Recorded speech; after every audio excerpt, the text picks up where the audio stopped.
Welcome into the Tech Ed Podcast. I am your host, Matt Kirkner. His organization has 77 theaters, 40 restaurants and bars and lounges, 17 hotels and resorts across 19 states in the United States of America. It's a company that is publicly traded on the New York Stock Exchange, the Marcus Corporation, a very well-known organization. And today, its Chief Executive Officer, Greg Marcus, joins us in the studio in Mequon, Wisconsin. Greg, so awesome to have you with us. Hi, Matt. Great to be here. Thanks for having me. Yeah, it's just awesome that you took some time. We're going to have a lot of fun. We're going to throw a curveball right out of the gates here for you.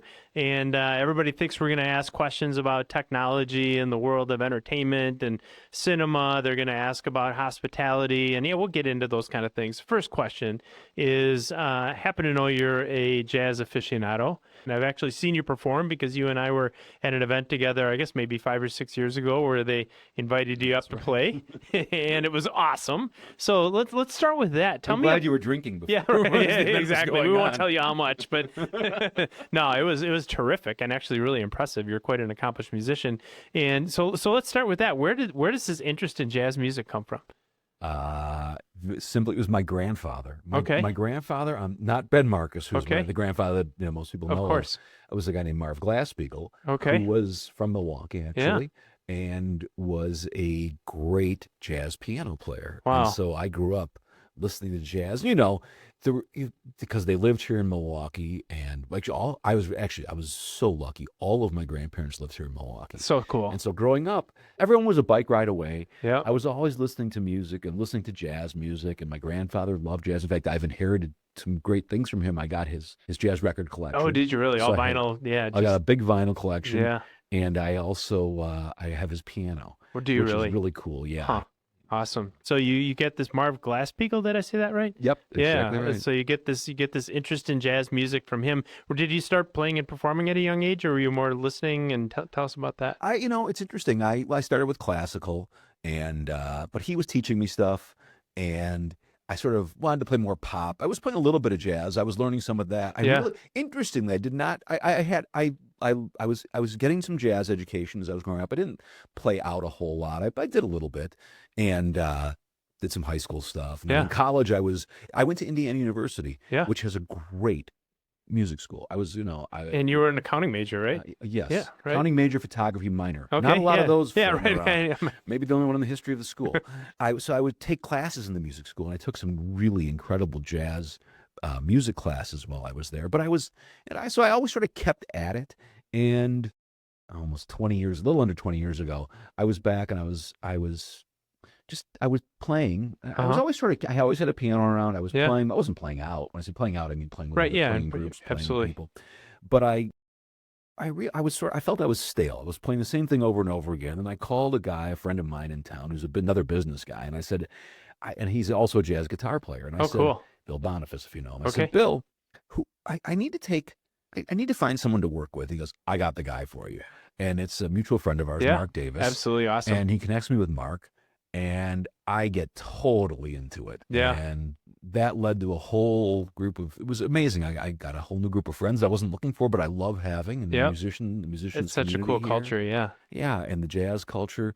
And I started playing out, and I play in places where it's hard to fire me. Or Yeah. There you go. I can get fired, but it's a much larger problem. Right. Yeah, exactly. Wow, that's a phenomenal story. And yeah, I'm glad you mentioned Mark's name. Obviously, just a terrific guy, great friend of mine, going all the way back, believe it or not, to middle school. But just wonderful guy, great sense of humor, terrific jazz pianist. I mean, world renowned, right? World-class pianist, world-class educator. Yeah. I mean, to have him as a resource has been just amazing. So plug the Milwaukee Jazz Institute for just a moment, because I know you're really involved with that organization. I am. Too. Yeah, it is an organization that Mark put together, with his years of history in the community, in the jazz community here in Milwaukee, and it focuses on education and on playing and playing out, and supporting the musicians that play out, and building this jazz community. And Mark, and with his wife Erin, who've been dedicated to building this organization. And it's a great organization. In fact, they just had their jazz camp, but it's about education, performance, and community. Yep, absolutely. Education, performance, and community. I love that. Love that combination. Speaking of community, and we are going to have a lot of Milwaukee references here. A Milwaukee icon, of course, your grandfather, Ben Marcus, right? And going back all the way to 1935, I think it was that when the first theater in Ripon, Wisconsin was Yep. founded. And Campus theater. Yeah, talk about the kind of the origins, and then we'll talk about your grandfather a little more. Sure. Well, I mean, if you go way back, that was in 1935. About 10 years earlier, he'd immigrated to the country when he was 13, Wow. 11 years, and he would come from Poland. Yeah. And he didn't speak any English, but he was I mean, everyone knew he was very, very, very bright and very entrepreneurial. There's a lot of myth that goes on around my grandfather, and a lot of it is close to true. Okay. But he built this huge paper route up, so big. Now, what was when he gave it up, when he went to college, Yeah. they had to divide it among 4 people because one person couldn't do it. Now, the truth was, my grandfather had learned a lesson early on, which is how to delegate. Yep. And he had 4 people working for him. Perfect. There you go. At a young age, I love it. Yeah. So he built this great route up, and he always could do well. Eventually went back to work for the Minneapolis Star. After he didn't finish school, he needed to come back and make money, and he was working in the advertising area. And one of the things that he was doing was selling advertising space to movie theater owners. Interesting. And back then, that was the prime mode of advertising, and he would be helping develop their copy and put the ads together. And he started thinking, I like this business. Yeah. I would like to be in this business. So he starts looking around Minneapolis for a location, but he can't find one. It's pretty built out. And he just sort of kept looking wider, and I think he widened his circle and looking in small towns in Wisconsin and Minneapolis that might need a theater. And he found a small town in Ripon that needed a movie theater. And he found an old department store, and he went and cut a deal to buy the department store. And he'd had some family money, and he got the guy who owned the department store to help finance it a little bit because he didn't have enough to get the whole thing done. And the guy took a liking to him, of course, because everybody liked my grandfather. He was a tough guy. He could bite off your head, but then he put his arm around you the next minute, and he just had a way with people. That's really well put, actually, believe it or not, because he did. I mean, he was a tough business person, right? And he was a very resolute individual, but incredibly philanthropic, caring, compassionate in his own way, for sure. Yeah, he had it. It was a unique combination. Sometimes people can be really mean and not have that put their arm around you, or not. But he could do it. Yeah. But he was tough. So he started the campus theater in Ripon, first theater. We still have that theater to this day. That's awesome. I couldn't tell you where 2 through 20 are, maybe 2 through 30. I'm not even sure. But that theater is a single screen theater. We call it the Shrine. Awesome. I've taken my kids there. Have you? Okay, Yeah. you've got to. Right. And that was the launch of this incredible company, and now 3rd generation leadership, right? Yeah. Yeah. I have a lot of friends that have family businesses. Some of them are very, very successful. Some of them you end up with a little bit of friction. Some of them you end up with a lot of friction. What's it like to be a 3rd generation leader of this incredible company? Well, I'm incredibly lucky to have the opportunity I sure. had. And the truth is as my dad likes to joke, we came to the attention of senior management at a very young age. There you go. Yeah. But it was, it's been a great experience, and I've had the opportunity to do things that many others don't necessarily get. Now, that is one of the reasons. People would say, "Well, you only came back here, you only got this job, and you're because of who you are." I'm like, "Yeah, but I did have an accounting degree and a law degree before I got here, and I'd done a bunch of other things. Yep. And but I wanted to come back here because I was still young at the time, and I wanted to have the opportunity to ultimately potentially lead it. Now, I did not start off leading the business. I've been at the business for 34 years. I've only been the CEO for 15 or 16 of them. Okay, yeah. So you earned your chops there for a little while. Yeah. It was, So I did a lot of other things inside the company as I took on more and more responsibility. Sure. But it was not come on in and be in charge, which does happen in some businesses. It does, right? Now, one is, although we are a family business, I like to say that we're a family business and public company close. We are public companies. We have to operate like a public company. And also, I thought my dad rightfully thought, well, if I just came in and put him in charge, well, no one's going to respect you. Right. And you can tell people you're a lawyer all day long. Well, who's going to care? Right. And in fact, they may not like you actually to hear you're a lawyer. Right, exactly. Sorry to the lawyers out there, but I'm formerly one of you. A recovering lawyer. Exactly. But it's I knew that I would have some opportunities though, as long but I had to prove myself. Yep. Yeah, absolutely. Well, and obviously you have, and 15 years later, I think the proof is in the results, and the company's incredibly successful, and no question about any of that. You mentioned your dad as well. We talked about your grandfather. Tell our audience about your dad, Steve.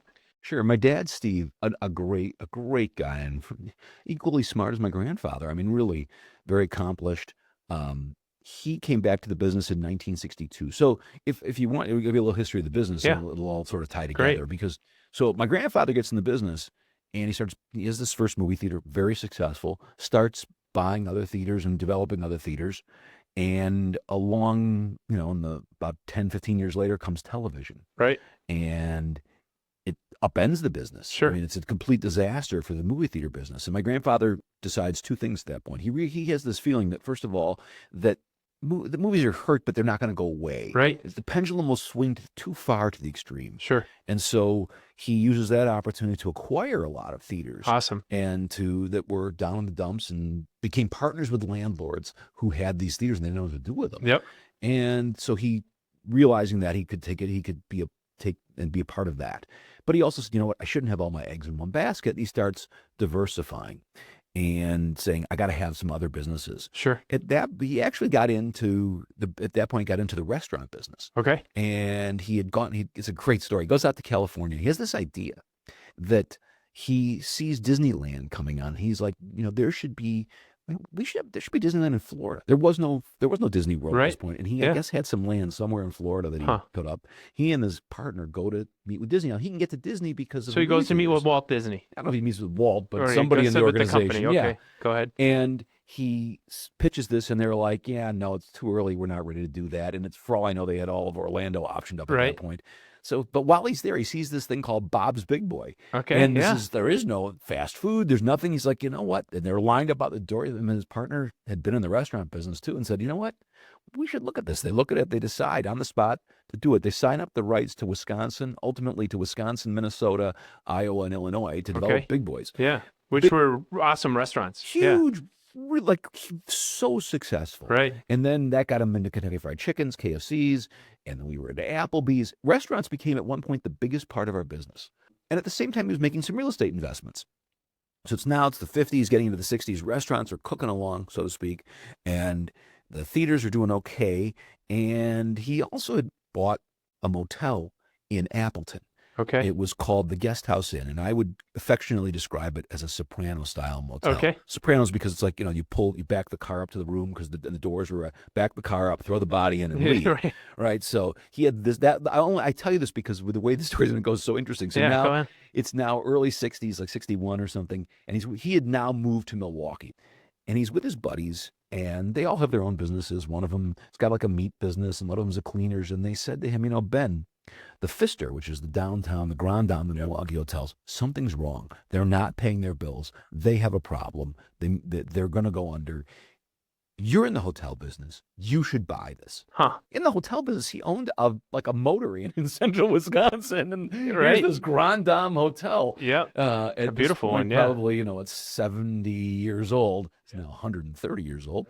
Fast forward, and my grandfather, but entrepreneurial and gutsy, says, okay. He ends up buying the note, becoming the receiver, and takes over the hotel. Wow. And that's when my dad joins the company in 1962. My grandfather says, here you go, run, you got the Pfister. So my dad it's like the GM of the Pfister, starts to run that, starts to get a taste for the hotel business. They build, remember, there was no tower in 62. They built the tower, which is the parking lot and the ballroom, and then the big round Interesting. tower. Yeah. So it was just that the base, how many, 8 stories? 8 stories, the original building. We used to call that the old section, then the tower was the new section. But the tower is already now, it's 60 years old. So it's hard to call it the new section. But so the original building. But he also then sees this new thing coming along. My dad, because like my grandfather, really good at seeing what's coming next, sees the limited service lodging business. And he says, if I could take out all the unprofitable things in a hotel, like a restaurant and the bell stand and all the things that really aren't very profitable. Yeah, the amenities that don't make don't make that could just money. be a rooms business. Yeah. That could I'd be very profitable. And so he sees there's really only one other guy doing it. La Quinta Sam Bar Shop is doing it. So Okay. he says, I'm going to do that. And he gets into that. And that business just takes off. Yeah. And so we've got this full service. So now at this point, we still have the restaurants.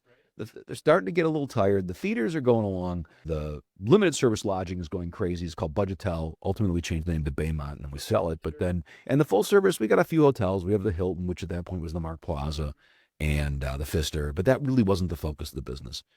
And then, when I came back, the restaurants were sort of on their last leg. Budgetel, but maybe was becoming Baymont, and we sort of saw an end to that path. And so we ended up selling that. So at that point, we had the theaters and the full service hotels. And we decided then to put much more money into the theater business. Actually, and where are we now in terms of time? We're now in the getting up in the around 2000. Okay, got it. Still past 2000. Yep. And I've been back now about a decade at that point. Got it. And we were growing our theaters. We had actually, in the mid-'90s, was the first time the theaters ever left the state of Wisconsin. Forever, the theaters were only in the state of Wisconsin. Wow. Now we're in 17 states. And how many, like if we get to the year 2000, how many are, because there's 77 now, right? So you're... Yeah, we go by screen count. So Okay. like right now, we think about we're just under 1,000 screens. We're the fourth largest in the country. Now, it sounds really like, we're the fourth largest in the country. Yeah, just leave it at that. Yeah, you don't have to qualify that. Fourth largest in the country. That's pretty good. The gap between third and fourth is quite the Grand Canyon. It gives you a lot to aspire to. Exactly.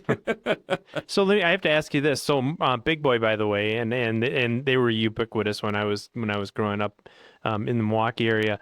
The Mark's Big Boy, is the Mark's part short for Marcus, or where does that come from? Marcus Big Boy did not flow off the tongue. Okay, yeah, My interesting. grandfather just didn't think that was going to be the way to market it. Yeah, so that's how we did Mark's. I want to mention a few things. You think about first of all, your grandfather, who I love thinking of myself as a contrarian. In other words, when everybody else is zigging, you zag. I mean, that's where you find opportunities. Is everybody's going one way and you're like, this is an opportunity nobody's thinking about. Let's go over here. Your grandfather just had an incredible ability to see around corners. I mean, is that fair to say? Oh, absolutely. Really good at it. And a contrarian and look at, let's just even, we have to think about the internet. Okay, the internet we know is a huge thing. Right. And yet in what was it, around late 90s, early 2000s, the market tanked. I mean, it had gone, dot-com bubble overshot the mark. Exactly. There was dot-com. Also, you could have a bubble, but that doesn't mean that the underlying business is bad. Right. And the movie theater business is not exactly the same, because if you go back to the 50s and you think about TV, it really did shrink the business, but it didn't mean it was going away. And that's a parallel to today. Absolutely. In that, look, it's not what it was before the pandemic, but there's still a movie theater business. Right. People still want to go out and they want to be entertained. And as it turns out, the kids are the ones, which is actually, when you think about the lifespan of a business, thank goodness, it's the kids who are all going back. It's the adults who can't seem to get their rear ends off their sofas. Right. They seem to be stuck and glued to the sofa, which actually is not good because they're all home going nuts. But that's right. good. Yeah, well, they'll figure it out eventually, but at least you hope that they will. But that, I mean, it's just a perfect example of being a contrarian where everybody's freaking out, right? And I'm sure there were all these theater owners that are thinking, okay, this is over. You don't have to go to a cinema anymore to see a movie. You can just sit at home and watch television. And then your grandfather having the vision to say, you know what, that presents an opportunity. This is still going to be a business, and maybe an individual theater at that time won't be as busy as it was before before television came about.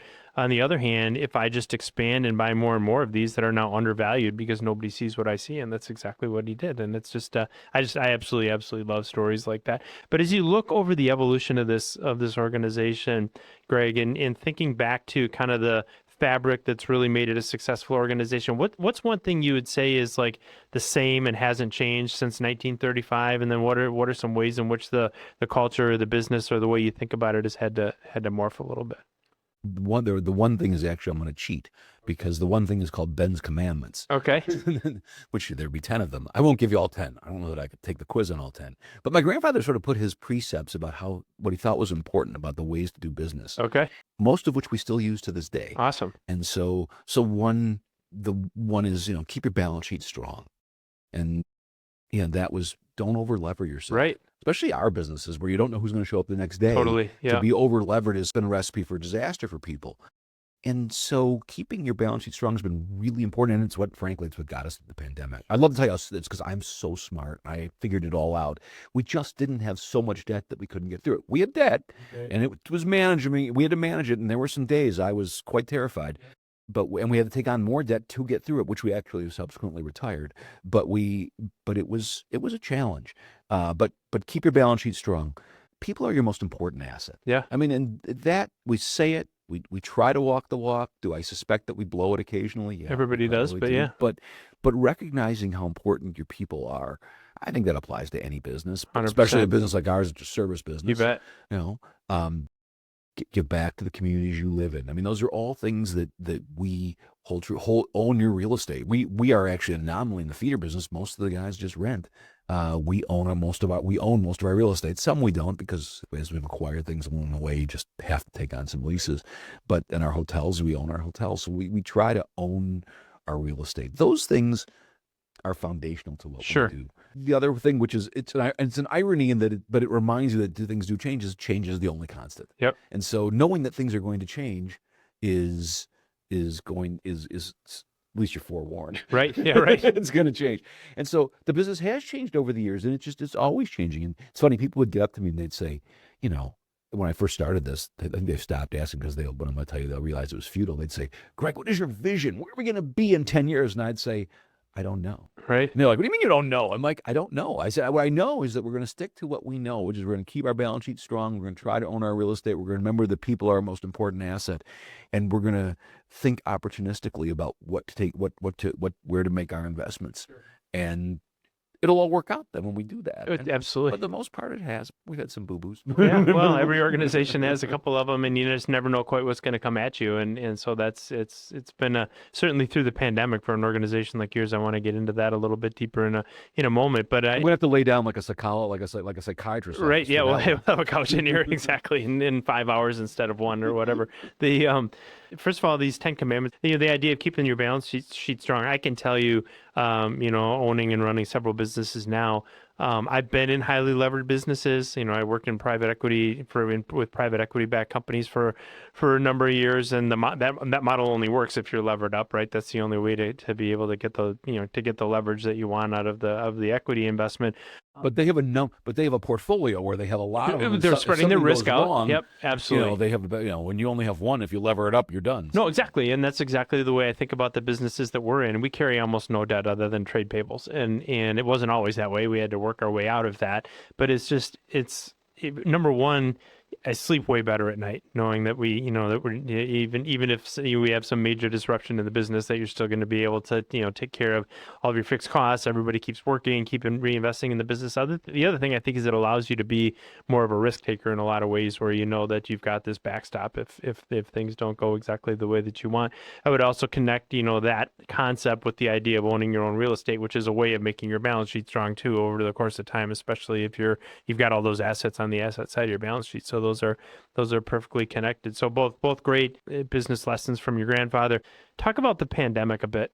Every business was disrupted in one way, shape, or form. But when especially on the cinema side of your business, and hospitality too, we had across to close the board. The Pfister. We've never closed the Pfister. Yeah, think about hotels don't close. Right. I mean, literally, they don't close. They're open 24 hours a day. Yeah, you've got all this real estate, you've got all these assets, and now they can't produce revenue. Right? That's got to be just crazy.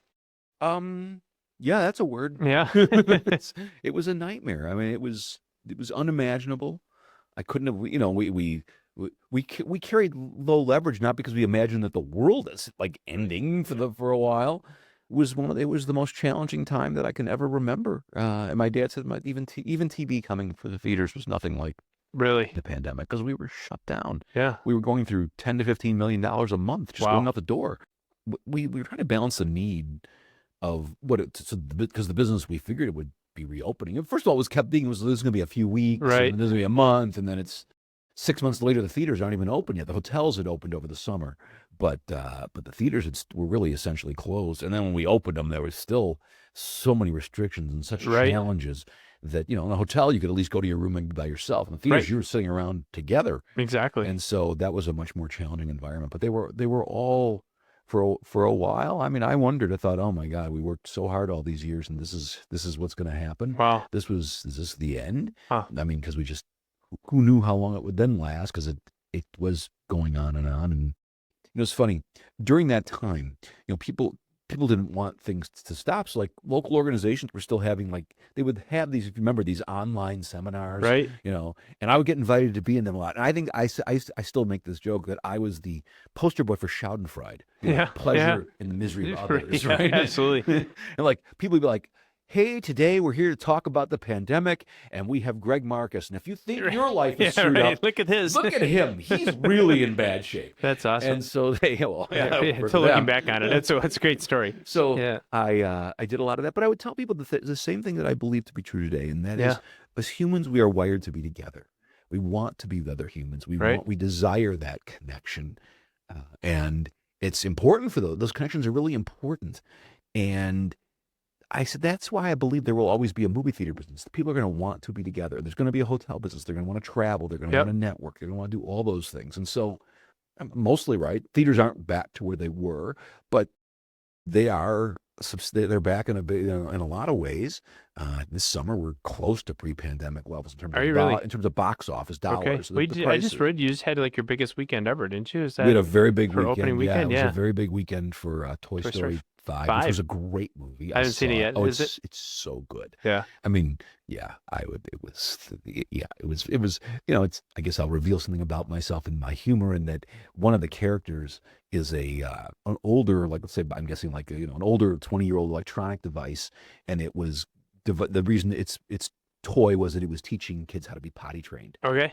I mean, imagine all the jokes you get. Right, yeah, exactly. You're not the most training. popular guy at the toy cocktail party, right? If that's your job, right? Yeah, it was, and so it's like an hour and a half of poop jokes, which is like right up my alley. Nice.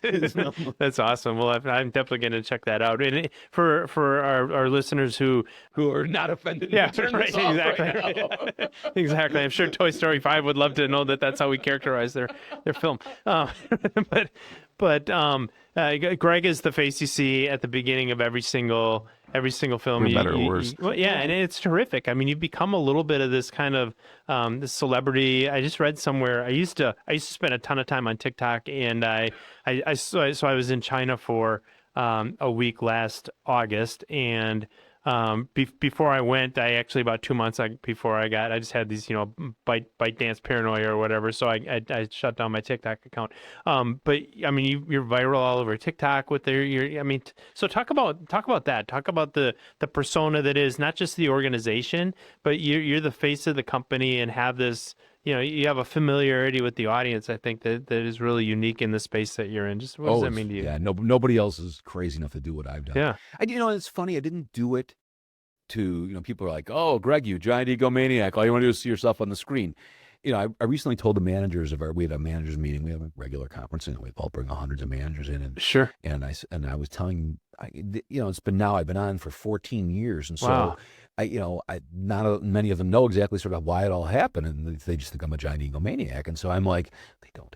I said, if you want to know the story, I said, first of all, in case you think I'm an egomaniac, I said, first of all, how many of you in this room of hundreds of people, raise your hand if you like to see pictures of yourself? Yeah. Of course, no one raises their hand. I'm like, well, okay, try and imagine seeing yourself on a 50-foot screen or a 70-foot screen. It's really not a pleasant experience. And I said, but what happened? This is good on so many levels, because it's about doing the right thing and then good things happen. In 2012, I was one of the co-chairs of the United Way campaign in Milwaukee. Awesome. And I was going in for the weekly meeting, and the head of marketing there was, getting the Greg show. It's like I come in and I'm joking around. I'm like this most of the time. What you're getting is sort of just me. This is an 18-hour a day Greg Marcus, huh? Yeah, awesome. Which is a little bit much for some, but a whole different problem. Am I handling it okay? You're doing so far. I don't know. So far, so I feel fine. How you doing? So she says, you seem like you're fun. You give us a PSA, a public service announcement for our campaign every year during the fall when the campaign's on. Would you go on the screen and do it? And you do it yourself live, and I'm like, can I think about that one for a minute? I'd never been on a screen before, never thought about it. And I did go to film school, so I was into movies, but I never thought of myself on being on the screen. It was to make movies. So I thought about it, and one of the things that I was always interested in this idea of, people don't come to our movies, even to this day. No one's coming for me. Nobody's coming really for Marcus Theaters. What they're coming for is Toy Story. They're coming for Spider-Man. They're Sure. coming for The Minions. experience. May as well Yep. promote all the movies that are this summer for anyone that I could sell a Yeah, couple tickets, right? absolutely. That's what they're coming for. And, but, if I could welcome people and have a little fun, maybe that would just add to the experience a little bit and give them something makes, I don't know what, I just thought, oh, why not? And I went back to him and said, okay, I'll do this if I can welcome people and have a little fun with it, Yep. have a little laugh. And they're like, if you'll ask for the money, you can really much do whatever you want. Yeah. And so I'm like, all right. And so we did it. And it ran for about 3 months during the campaign for the first year. This was in 2012. And, like, mostly like my parents' friends. Oh, Greg, I saw you on the screen. You look so good. I'm like, you're old, you're blind. I mean, come on, really? But, it went on. And then as it went on, I noticed more people. Then the next year we did it again because they liked it and they thought it was beneficial to the campaign. And I'm just trying to help the United Way campaign and help us a little bit, but I'm noticing like I'm starting to get recognized more, and people are like thinking I'm like I'd be in another market. Like I went down to like Lincoln, Nebraska, and I was meeting with people and they're talking to me like they know me. I'm thinking, how do you know who I am? Right. Oh yeah, you've seen me on the screen. You feel like you know me. I'm generally like I am now. I'm sort of like what the screen thing is. I help write them. I'm classic dad. My jokes. I'm into poop jokes. I'm classic dad, right? There you go. And so we started saying, you know what, let's go on the screen all the time with them, and we did. Yeah. And I figured, you know what, I don't know if it's helping the business, but I don't think it's hurting us. And it's always good to be seen as being local. In the old days, if I would go to a theater, or my dad would, or my grandfather, they might not know who he was or who we were because we were just somebody from out of town, and we didn't have that kind of credibility that we would have in doing business in another city. And then also, the other thing that was really interesting that I never anticipated was what it would mean to our associates. We call our employees associates. Sure. Our associates. Yep. Where they feel like they know me. First of all, Yeah. first of all, they're subjected to me repeatedly. Right. Yeah. Working in a Exactly. movie theater. So when I come now, it's like they want to meet me. They want to take pictures. They feel connected to me, which I think is a really important thing to For help sure. make our business more successful. And so, for a lot of other reasons than people just coming and they're used to me. That's why we did it and why I do it. And the TikTok thing, that's a whole nother really interesting thing. Well, you're getting like millions of impressions on TikTok, right? I know, it's crazy. And by the way, you're one of the few adults. The TikTok stuff, if you've seen it, is a little nuttier than what's on the screen. The screen is classic dad jokes, stupid jokes.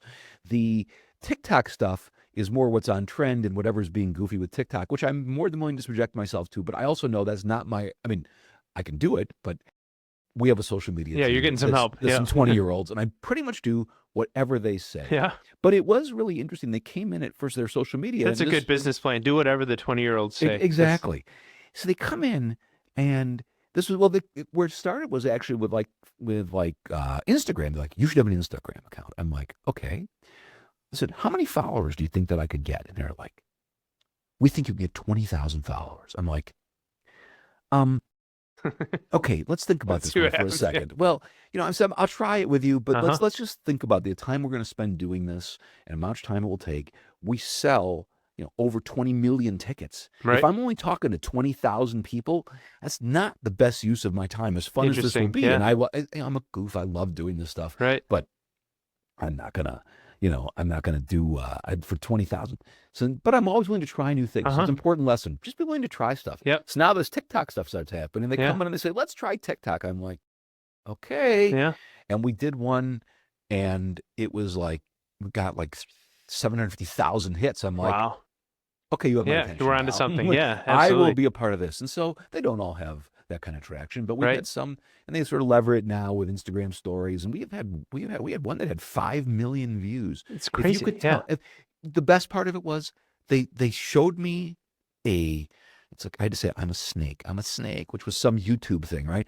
And I don't have any clue what it was. It was not to do this. Yep. And we filmed like 6 of them or 7 of them at a crack or 10 of them, and then just roll them out. Yep. And so they had me do this, and I did it, and it starts blowing up, and my son calls me, who's in his 20s, he's like, Dad, that is so funny. I'm like, it's awesome. Why? What? Yeah, What is funny?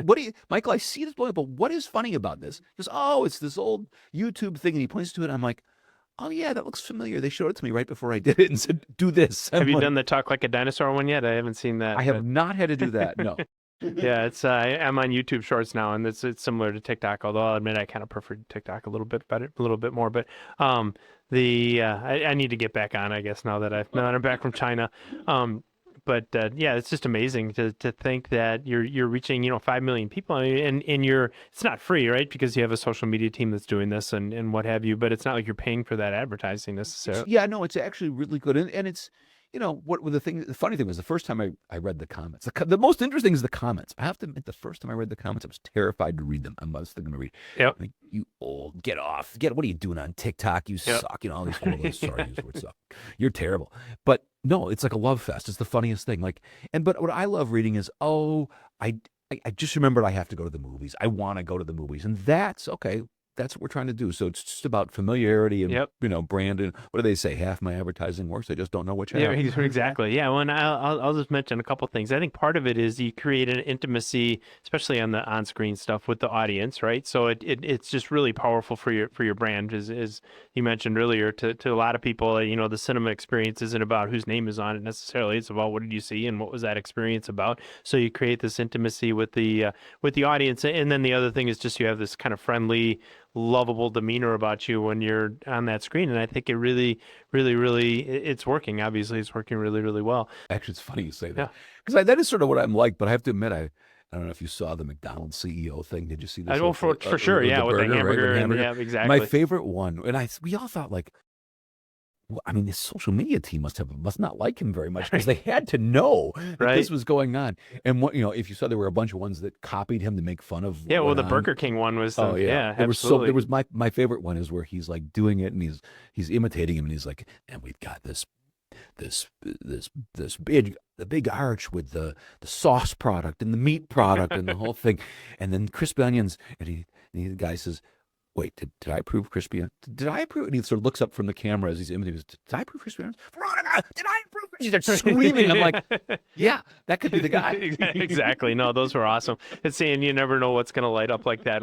You mentioned the comments. We we had an episode with Todd Wanek, who I spent the week in China with, from Ashley Furniture Industries last. We did the episode. I think it aired in November, December last year, if I'm not mistaken. But he and I spent a week in China visiting 26 tech companies in 6 days, and then we did a podcast about it, and it went viral.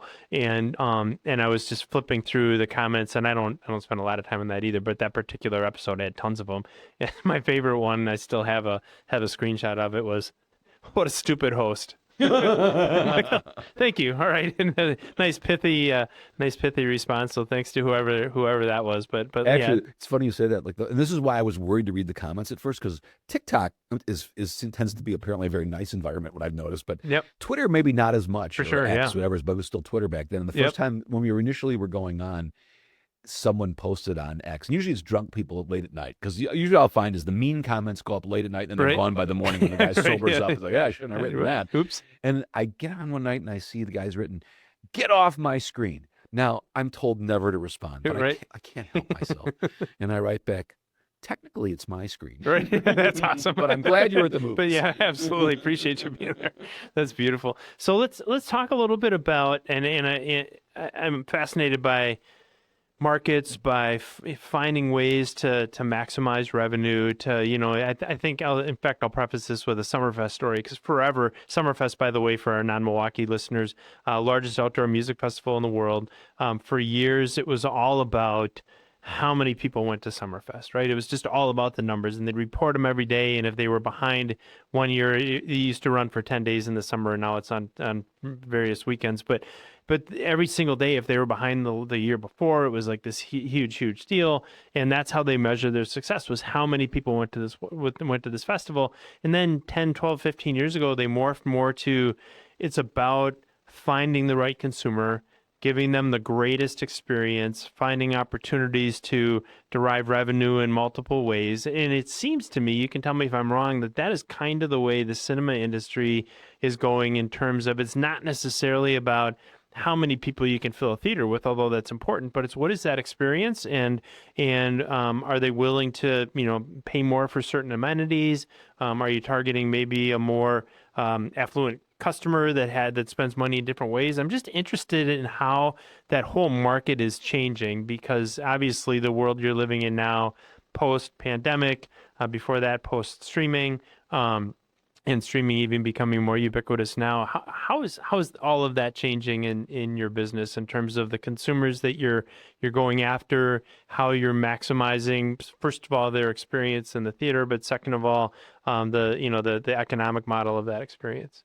Well, you're right about the economic model has changed. I don't know if it's permanent or not. Look, the biggest challenge for the theater industry that would reduce um, attendance is, and by the way, I think actually attendance is really important. Okay.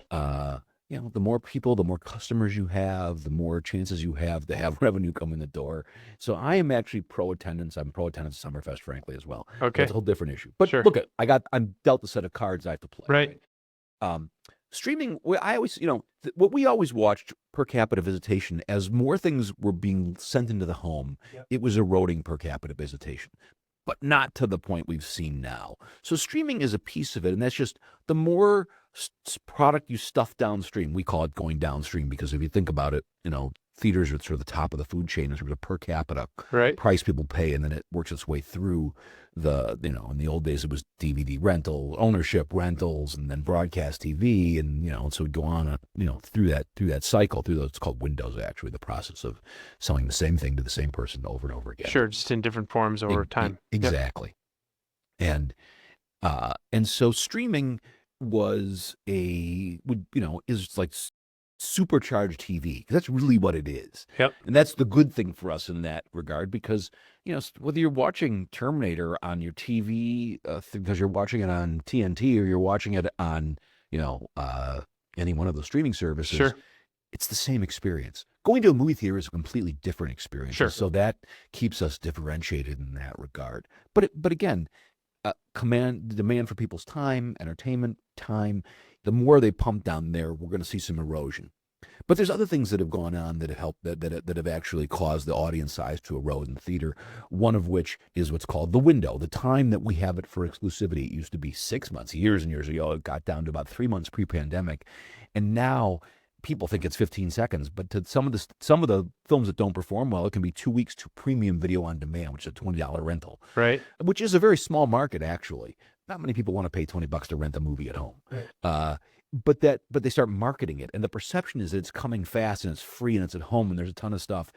So shrinking the window, which is actually starting to re-expand, because the studios have realized they're hurting themselves. Right. Because this idea of selling the same thing to the same person over and over again is the way you maximize the revenue. Sure. But you're probably not doing that 2 months later, right? I mean, so in other words, if that first window is shorter and then it comes out, in some other format, you just saw it 5 weeks ago. Or you may skip it in the theater and say, I don't have to wait very long. Right. And so having the window shrink was a problem. But that's starting to lengthen again and go back out, which will be helpful to the business.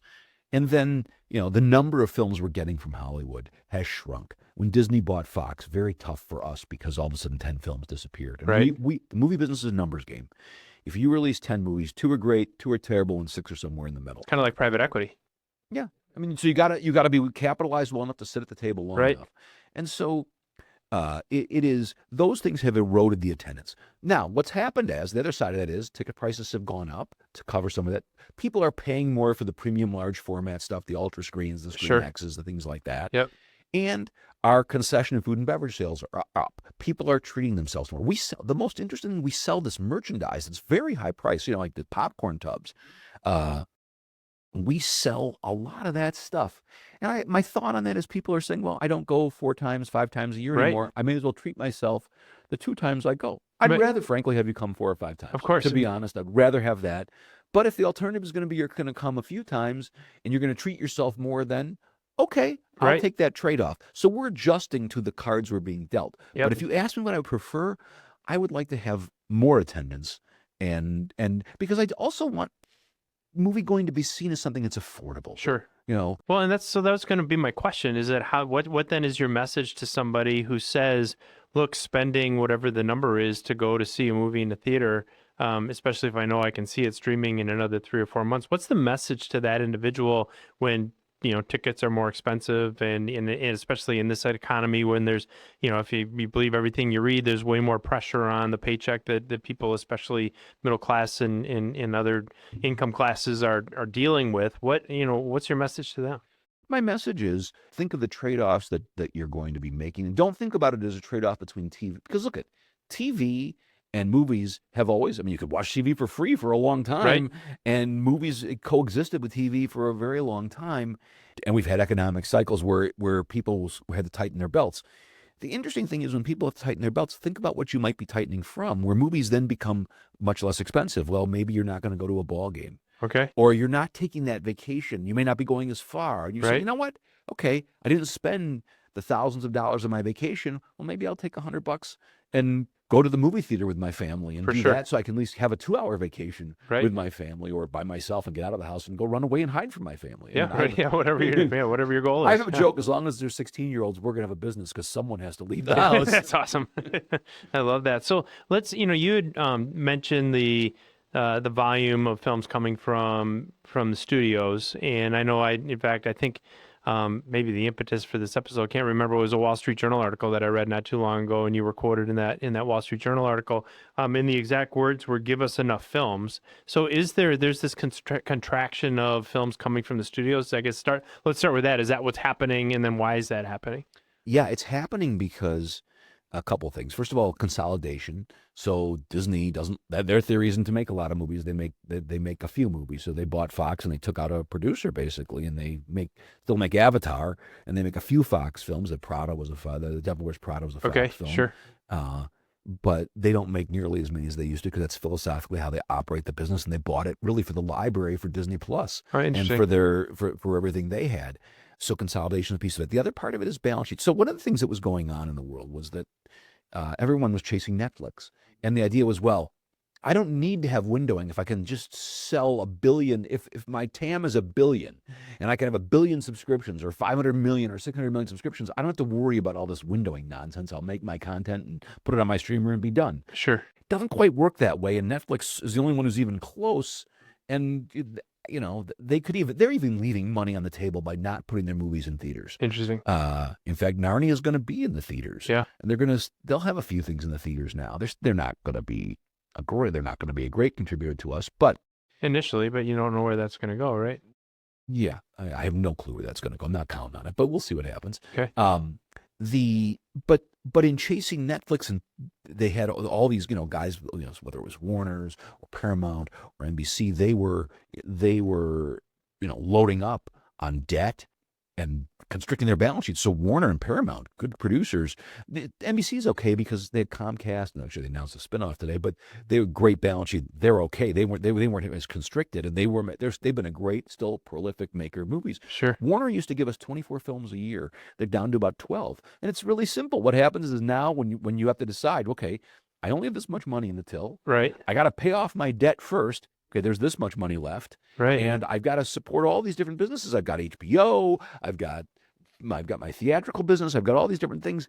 I got to allocate my capital. I can't make 24 films anymore. I can only make 12. Thus, Ben's first commandment, by the way, is have a strong balance sheet, Yeah, right? Because it constrains the opportunity, the options. And so then that of course squeezes the available inventory for you and just, constrains your business model's ability to meet certainly the same consumers, and obviously not every film appeals to the same group of consumers. So it's just we have empty shelf space. That's what it amounts to. We have shelf space that could be filled. Is that going to turn around, do you think?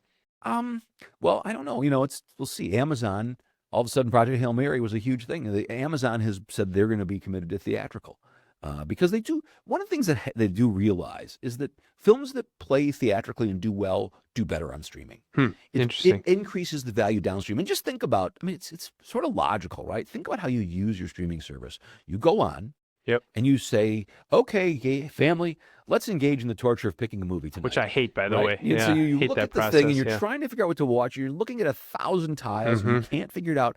You're like, oh, I heard of that one. That was in the theaters. Okay, that might be okay. Let's put that on the possible list. And so having it, because our shelf space, in a way, I say we got empty shelf space. In any given week, our shelf space is very limited. Sure. We can only play a few big movies a week, and so we really can distinguish product in a way that you can't on streaming. There's unlimited shelf space on streaming, Right. and so they don't really distinguish product the same way we're able to. And the other thing that's Yeah. important for us that why streaming, it's streaming is a watching TV. Let's just call it TV. Is laying there on your sofa. And there, by the way, I do it too. It's a good Of thing. course. You need Right. it. It's a very passive activity. Right. You lay there, you flip through, you have no investment in it. You can turn it off. When you go see a movie in a theater, you've made an investment in your time. You're going to go on someone else's schedule. You've decided to figure out how to get your butt off the sofa and get to Right. there at a certain time. You have committed yourself to sitting there quietly, maybe only look at your phone maybe once or twice, try not Right. to watch it too much. Yep. And you take in that experience in a way you've made an investment. Totally. And when you invest in something, you tend to be invested in it. Absolutely.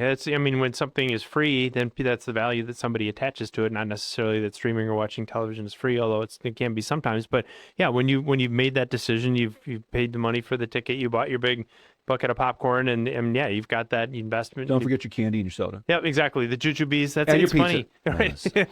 right? But those are. It's interesting though because it's almost like a little like Pavlov's dog. Like if I'm watching a movie at home, I'm just watching the movie, whatever. If I'm going to the theater, I'm grabbing the jujubes. I'm getting the big thing of popcorn. I'm buying the big soda, whatever. I mean, it's that experience of being there. I always tell the story of like I can use the one its timing is perfect. It's like I'll take the bet with whatever amount of money you want to bet me and I'll take 0 and under for the amount of kids 20 years from now who come to you, who you say, do you remember your first movie? And they say, oh yeah, I remember. My parents took me into the family room and we turned Toy Story on and we sat there on the sofa and watched it. There'll be 0 who say that. Yep. But 20 years from now, there will be measurable amounts of kids who say, yeah, I remember my first movie. My parents took me to Toy Story. My mom held my hand. And my dad bought me popcorn. Right. And I thought that the poop joke machine was real. Yeah, right. There you go. What's the Steven Spielberg's autobiographical film? Do you remember the name of it? I just Fablemans. Yes, Fablemans. I just watched that, and it starts with his experience of going to the theater for the first time, and it's that's exactly right. So it is. I mean, it is an experience for the family, and it's a memorable one, and it should be something somewhat monumental, as at least the first one. But it is that experience of doing it, whether it's your friends. I mean, that was my thing. In fact, you bring up Mark Davis. He and I saw so many movies together in high school because there were a group of about 7 or 8 of us that like. One weekend a month at least we would go to the cinema and watch movies, and that, I mean, you just have those incredible memories that you attach to that in a way that you don't from, although I do remember sitting at his house and watching Spinal Tap with his brother. That's another story, but you don't have that same set of memories that you did when you went to the theater. So I'll tell you a cool story about go ahead. Spinal Tap. Yeah. It's actually sad and cool.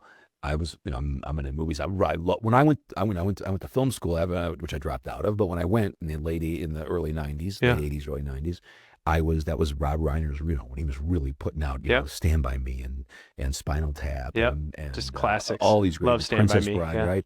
All these great movies. Harry Met Sally. He made such a run. I mean, he was like one of my heroes. Yeah. And when Spinal Tap 2 came out last summer, our people said, hey, and we have a chance to film. Some of the ones I've been doing lately, I'm actually doing with some talent. They said, we have a chance. If you want to go, you can film a trailer with the Spinal Tap guys and Rob Reiner. I'm How like, cool is that? yes. Yeah. I'm Tell me in. where to be, right? Exactly. And I went out to Hollywood and we shot it. And I have 20 minutes of raw footage of us just of like a live Spinal Tap thing going on. Right. Yeah. And I That's did the whole awesome. jazz bit with them. I'm like, so you guys, they did a whole. If you look on YouTube, they're thinking about jazz. It's Right. just a series of mistakes. Yeah. Like, why are you so scared? You play so quietly. The whole thing. And I got him to do that whole bit, and I had such a good time with him. And I actually sent an email to Rob Reiner afterwards and said, Wow. what a great experience. He said, he said you were great. We had a lot of fun. And I thought maybe one day I might bump into Rob Reiner again. Yeah. And he's gone. Yeah. It was What a unbelievable. tragedy. Yeah. Absolutely. Yeah. Well, on a scale of 1 to 10, that must have been an 11, right? For our Spinal Tap fans out there, they'll get that joke. Absolutely. So let's dive into a little of the technology stuff, right? So technology is transforming every single business, and yours is no exception. The theater experience. Now I'm starting to read about experiments with like the chairs actually move and some of this kind of stuff. Talk about how technology, both now and maybe in the next 5 to 10 years, to the extent you have a crystal ball, is going to change the movie experience. First of all, it's changed it a lot already in ways you don't necessarily see. So think Okay. about projection. All our projectors are digital, where they used to be film. Interesting. Uh, Yeah. When did that total we're in transformation happen? about 10, 12 years, something Yeah. like that. Okay. So digital projection allows us to play different movies at different times very easily.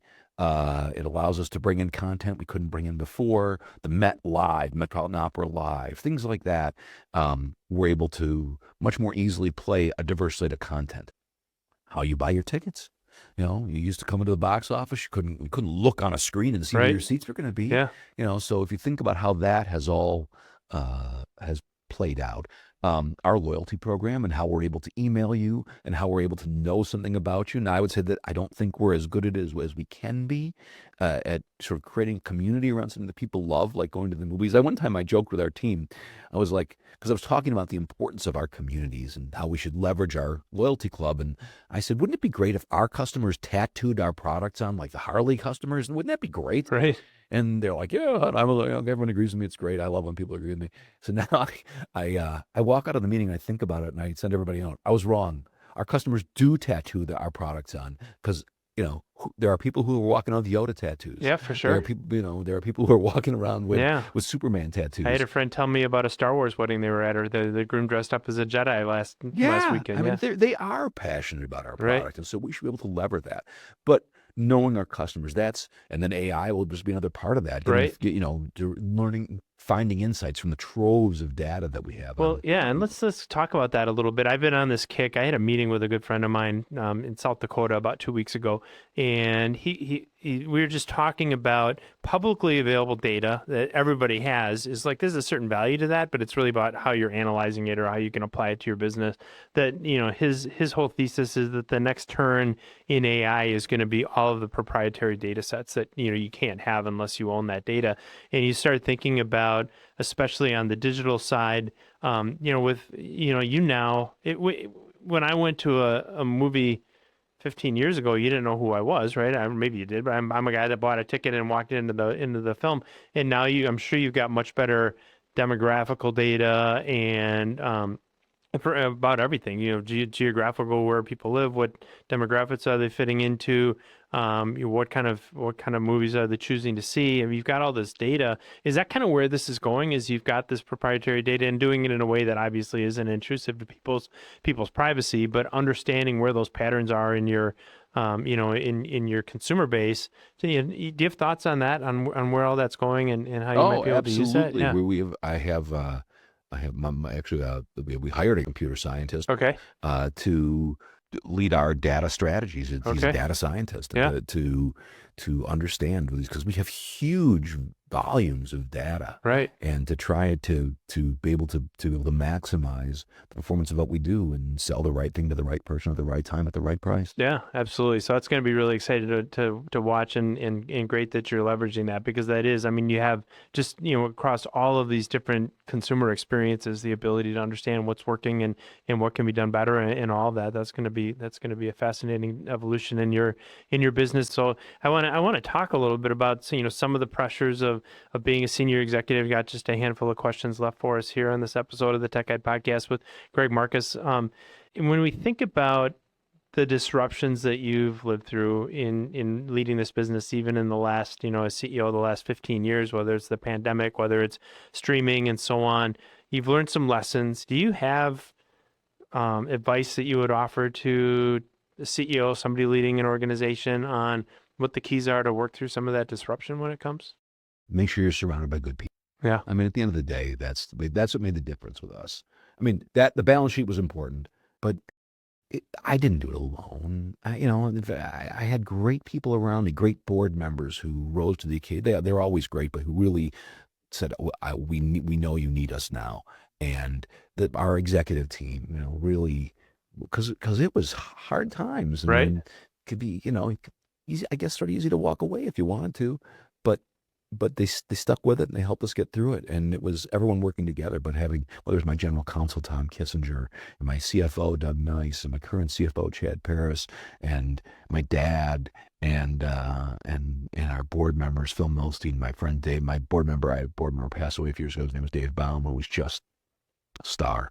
And so it was all these people who helped us get through it. Yeah, surround yourself with great people, and that I would definitely concur with that. I mean, we talk about it being a little bit lonely at the top when you're leading an organization, and the more great people you can surround yourself with. I just had one of my mentors on the podcast a week ago. It is somebody that I would lean on when you're like, how would you think about this, or what are our options here? And so having those great people is super super important. Two more questions.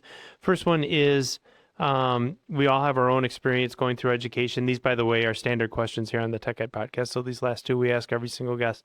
Hope I get it right. Yeah, well, I don't know that there's a right or wrong answer, but if you really screw it up, I won't be afraid to tell you. We can always fix it. Yeah, exactly. Right. We can always edit it out. He said two questions. There was only one. So, you had your own experience through education. Is there something that you think about when it comes to the education world that might surprise our audience, or is there some kind of maybe non-conforming thought that you have about education? I can only talk about my approach to it. At least you're talking about my educational. It was Yeah. build a strong foundation for whatever you want to do. So my undergraduate degree is in accounting. Yeah. The numbers are the lifeblood of any business. Right. You can be in any business if you Yep. understand the numbers. Yep. Law. I mean, it is foundational to what we do, and it gives you a way of thinking about things and Yep. processing ideas. And so it was, that I thought that was really important, very broad based, but it also is a profession. Those are both professions. My For sure. grandfather was always like, you got to have a profession. And then that led to, going to film school, because, if you're going to have a movie theater business, you should have gone to film school. But, Right. Yeah. Right. Which I dropped out of, but I Got the but even basis. that, Yeah. and then having law school, I'd already had my law degree. And so when I went to tell my dad, I'd just gotten into USC Film School, which is a great film school, right? Yeah. But I could just hear the audible gulp, right? But I'm like, Dad, if it doesn't work, I'm a lawyer. I mean, Right, I'll be yeah. okay. Yeah, Don't need to absolutely. worry about me here. Yeah, So, absolutely. Yeah, that was part of the thesis, as I mentioned earlier. I studied accounting, worked in accounting for a while. Everybody thinks I'm an engineer because we talk about technology on the podcast all the time, but that was my basis, and it was the same logic, which is in my case, go to accounting school, get your CPA license, and then you can do a lot of things. But if it blows up, you can always find your way back into that. So it's almost like a little bit of a safety net. At least it was for me. So yeah, my only mistake actually was yeah. that I took after I finished law school, I'd actually had a job offer from a great firm in Chicago. Okay. And I From a law firm. from a law firm, Yeah. which I sort of said, I'm going to film school. They're like, Yeah, right. That's the first time right? we've But heard yeah, that. yeah, it's the first time, exactly. I was right up there with you. Well, you should have read my resume, because I have a undergraduate degree in accounting with a photography minor, Right, so yeah. this shouldn't totally surprise you. So, but I took the bar in Illinois, thinking, if worse came to worse, and things, if let's assume that I didn't have anything at home. I wasn't planning on coming back at that point Sure. necessarily, but I thought, let's say things all blow up and I'm going to be a lawyer. Well, Chicago seems like a good Right. place. I'll be there. I should have taken the bar in Hawaii. Yeah, there They you just go. go down the Yeah, toilet. that's I'm where you- going somewhere where the weather's exactly. nice. Yeah, so that's the advice. In the end, the advice about education is Take if you're the going to bar sit in for the Hawaii. bar, do it. Yeah, do it where you want to end up. I love that. Last question. We're going to go No, back do it to where the weather's warm. Yep, exactly. I love it. So you're a 15-year-old sophomore in high school, going back a few years now, and you've got your whole life in front of you. And if you could give that one young version of Greg Marcus one piece of advice, what would it be? Other than taking the bar in Hawaii? Yeah, take the bar in Hawaii. Well, I would take the piece of advice that I do. Whatever you do, and when you're younger, make sure that what you're trying to do is be foundational to whatever your experiences are. Think about what you want to do. So, like my first job after I'd come back from my film school experience and my Hollywood thing was I got a job with a commercial real estate appraiser. Well, we're in the real estate business. That's very foundational to what we do. How learning how to value real estate. So think about doing, again, things that'll give you the broadest chance, that give you the most optionality. Be patient. I was not very patient. Yeah. And I see that, it's when you're 22, you just think you've got to figure everything out right then and there. You Right. have no time. You have a lot of time. Sure. You don't want to, I don't love seeing resumes where someone changed a job every 15 seconds. Agreed. That is, to me, a big negative. Yep. But on the other hand, it's okay to try some different things, and but like anything, life's about balance. Yeah, absolutely. And you find your way. I certainly didn't expect to be doing any of this when I was the age I am now at a young age, and so it's those opportunities come about. So I think that is good advice. But also this idea of you don't have to be in that big of a hurry, and it's going to take a little while to find your way into what it is that you eventually want to do. Is this what you eventually want to do? Is this this gig at Do CEO? podcasts? Yeah, no, right, exactly. Right. Yeah, this. The CEO gig, yeah, I think I'm pretty much I'm stick a fork in me. Yeah, I'm done. awesome. Well, you've done an incredible job. Incredible organization. Really, really fun conversation that we had here today with Greg Marcus about all kinds of things. What's happening in the theater business and the hospitality business, the incredible genesis of his company. Even got to look into some of Ben's 10 Commandments, your grandfather's rules for business, which I would love at some point, by the way, to see all 10 of those, because the ones that you shared were Sure, happy to send them to you. absolutely beautiful. So, Greg, thank you so much. It was just a great time having you on the podcast. Thanks for having me. And thanks to our audience for joining us this week. A couple things. Number one, we referenced a few items in the discussion today. We'll put those in the show notes. We have the best show notes in the business. You will find those at techedpodcast.com/Marcus. I'll spell that for you, techedpodcast.com/MARCUS. When you're done there, we had some fun talking about social media today. Check Greg out. You can find him all over the place and enjoy those dad jokes and all that great humor. That's it's at actually the Marcus Theaters. So Marcus Theaters you're on TikTok, you're on YouTube, probably Instagram. You mentioned you're all over, as are we. So we're on Facebook, we're on TikTok, we're on Instagram, we're on YouTube. Wherever you go to consume your social media, you will find the Tech Ed Podcast. And when you do, reach out, say hello. We would love to hear from you. We'll be back next week. Until then, I'm your host, Matt Kirkner. Thanks for being with us.